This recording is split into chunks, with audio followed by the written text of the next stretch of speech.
In July 1518, a woman stepped into a street in Strasbourg and started dancing. No music, no reason.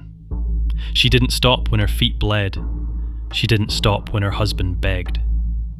Within a month, 400 people had joined her, and dozens of them danced until they dropped dead. The city's official response? Hire musicians. Let them dance it out. Dozens died of exhaustion, stroke, heart failure, right there in the street. The Holy Roman Empire documented all of it. What they couldn't document was why. You are listening to the Threshold Tapes. The thing about the dancing plague of 1518 is this. It's not folklore. It's not some story warped by time and embellishment. It's hard, documented history. Dates, names, official seals, council minutes. The archives in Strasbourg still keep the records. Physician notes, council proceedings, church sermons, regional chronicles. Everything. And what they recorded is absolutely wild. On July 14th, a woman named Frau Trophia, wife of a man whose first name has been lost forever, walked into a narrow street near the city centre and started dancing. Not at a festival, not at a wedding, not in celebration of anything. Her body just took over. Twisting and turning in rhythmic motion, her feet striking the cobblestones in patterns that seemed both deliberate and completely involuntary. Her husband tried to drag her home. Neighbours gathered. Hours passed. The sun set. She kept going straight through the night, her movements growing more frantic, more desperate. By morning, her shoes were soaked red with blood.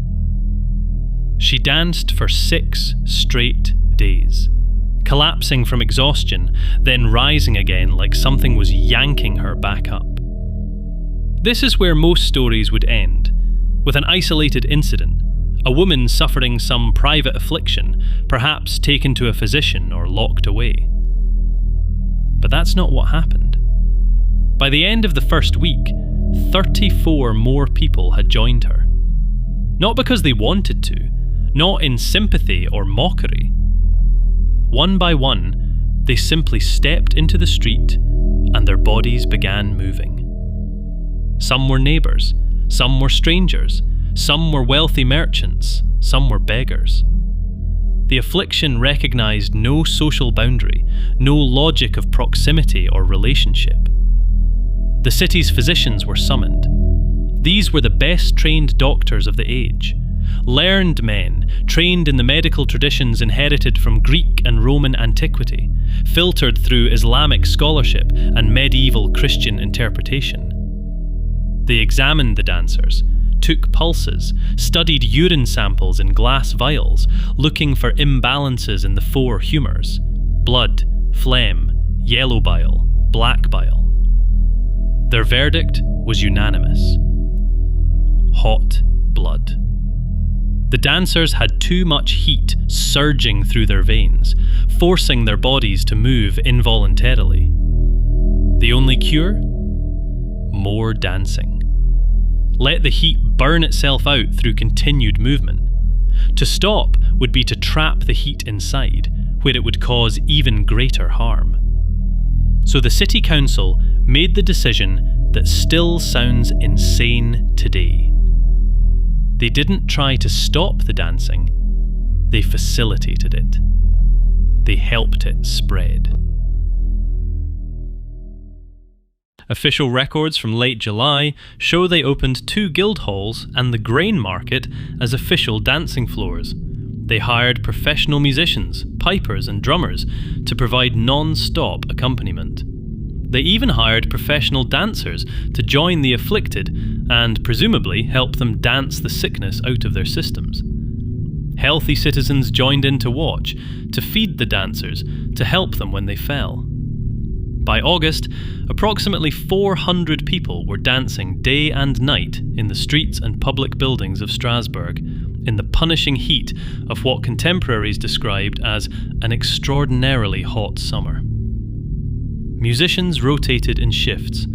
The professionals came and went. But the victims? They never stopped.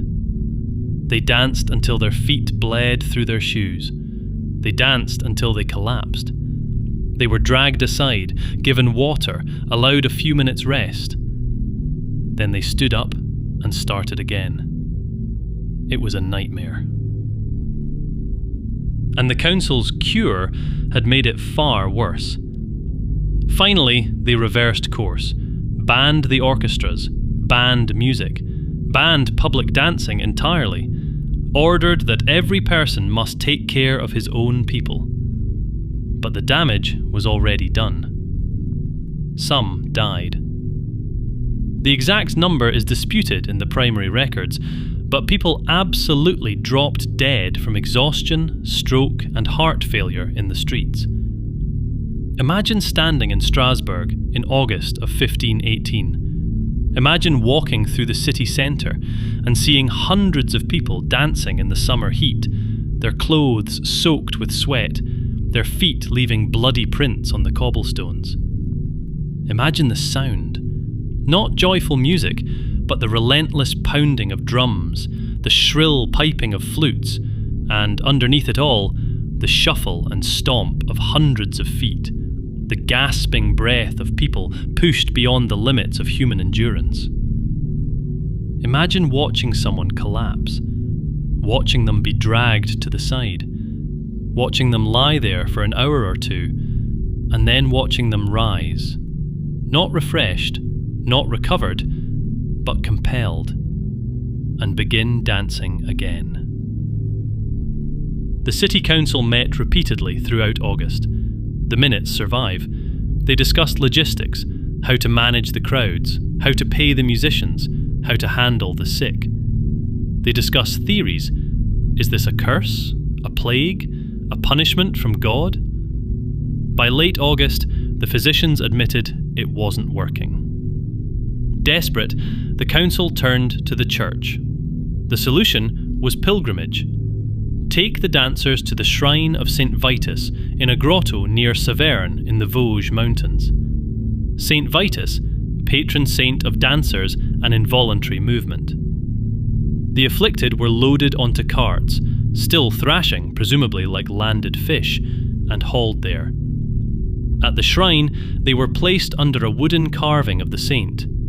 Priests pressed small crosses into their hands, slipped red shoes onto their bleeding feet, shoes painted with consecrated oil and sprinkled with holy water.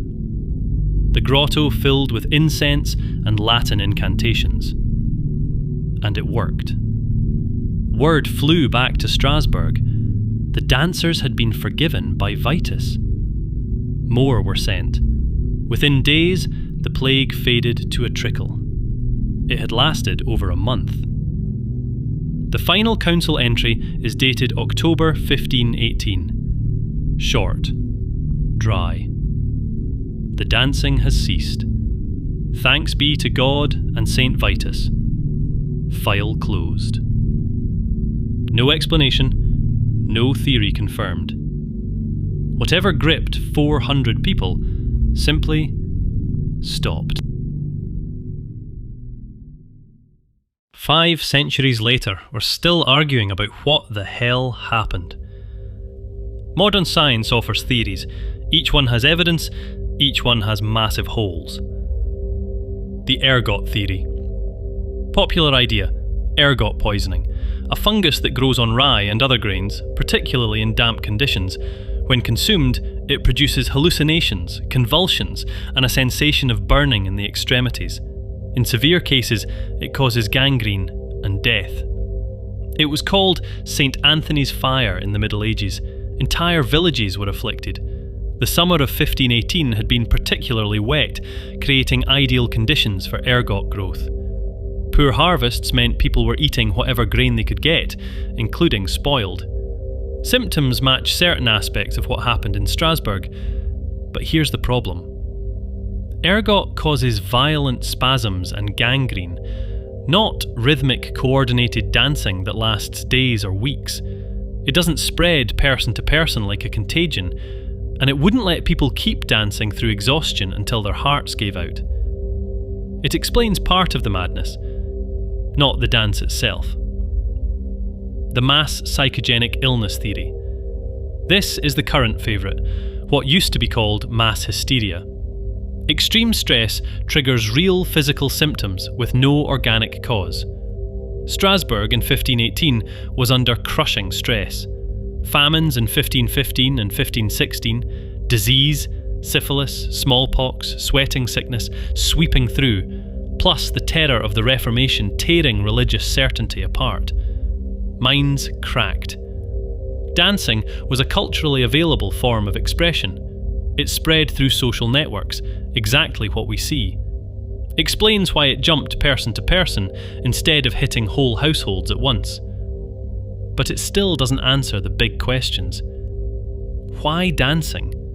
Why not fainting or seizures or paralysis? Why did it grow so perfectly from 1 to 34 to 400 in a smooth exponential curve? And why did a specific pilgrimage to St. Vitus's shrine stop it cold when nothing else worked? The famine and terror didn't suddenly vanish. It's a label, not an explanation. The St. Vitus connection and something older. St. Vitus was no random saint. He was known for both causing and curing uncontrollable movement. The people of Strasbourg didn't pick just any shrine. They went to the one tied directly to the exact symptom. And it worked. This wasn't the first time. Choreomania, dancing madness, had hit before. 1020, 18 peasants in Kolbig in Saxony danced uncontrollably in a churchyard on Christmas Eve, unable to stop for an entire year. 1247, a group of children in Erfurt, Germany, began dancing and didn't stop until they reached Arnstadt, miles away. Many collapsed and died along the way.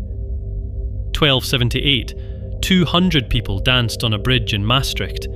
The bridge collapsed, killing many of them. 1374, one of the largest outbreaks occurred along the Rhine River, spreading through multiple towns and cities. Thousands were affected. The dancing lasted for months. Same pattern, centuries apart. No communication between outbreaks, yet the exact same form of collective madness kept returning. It's as if something was waiting. A template. A pattern that activates under the right conditions of stress and fear. Science calls it mass psychogenic illness. Fine. But it doesn't explain why it danced, why the shrine ended it, why the same shape kept appearing for centuries. What if that's just the description, and something real is living in the gap? Not a demon, not a ghost, but a pattern. One woman starts dancing, then 34, then 400. Exponential spread, not random chaos, a self-reinforcing loop. People watched, and their brains mirrored it. Modern neuroscience knows about mirror neurons, cells that fire both when we perform an action and when we observe someone else performing that action. Under crushing stress, those neurons can hijack you. The pattern fed on itself. Music made it stronger. Observation made it spread. It became something bigger than any single mind. The pilgrimage didn't just change the setting, it broke the pattern, replaced it with a new one: ritual, saint, forgiveness, and the dance died. But the pattern never left. It's still encoded in our brains, in our cultural memory, in the records. The same conditions exist right now: stress, breakdown, collective fear. What if it wakes up again? And here's the part that still keeps me awake at night. the pattern never really died. In 1962, in a girls' school in Tanganyika, 3 students started laughing and couldn't stop. Within days, the laughter spread to the entire school, then to neighbouring villages. Hundreds of people laughed uncontrollably for weeks. Teachers collapsed. Lessons stopped. It took 18 months for the laughter to finally fade.